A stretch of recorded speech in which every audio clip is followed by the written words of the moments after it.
Please like and subscribe. ఇంకా ప్రశాంత్ పెళ్లి మండపంలో కూర్చొని ఇంకా పూజ చేస్తూ ఉంటాడు. ఇంకా పంతులు గారేమో అమ్మాయిని తీసుకురండి అమ్మా అని చెప్తే ఇంకా రామలక్ష్మిని తీసుకొని వస్తూ ఉంటారు. ఇంకా రామలక్ష్మి ఏమో చాలా బాధపడుతూ ఉంటుంది. ఇంకా పెళ్లి మండపంలోకి వచ్చాక ఇంకా అక్కడ రఘురామ్ నిలబడి ఉంటాడు. ఇంకా జానకి మీ నాన్నగారి దగ్గర ఆశీర్వాదం తీసుకో అమ్మా అని చెప్తుంది.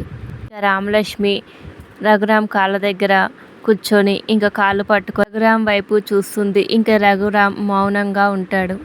రఘురామ్ వెనక్కి వెళ్ళిపోతాడు. ఇంకా రామలక్ష్మి బాధపడుతూ ఉంటుంది. ఇంకా అది చూసి ఆద్య జానకి కూడా బాధపడుతూ ఉంటారు. ఇంకా మరోపక్క ప్రశాంత్ మాత్రం చాలా సంతోషంగా కాసేపట్లో ఇంకా రామలక్ష్మి నా భార్య కాబోతుంది, రామలక్ష్మి ఇంకా నేను చెప్పినట్టు నాకు అనుగుణంగా నేను మార్చుకుంటాను అని చెప్పి ఇంకా ప్రశాంత్ ఏమో చాలా సంతోషంగా ఉంటాడు.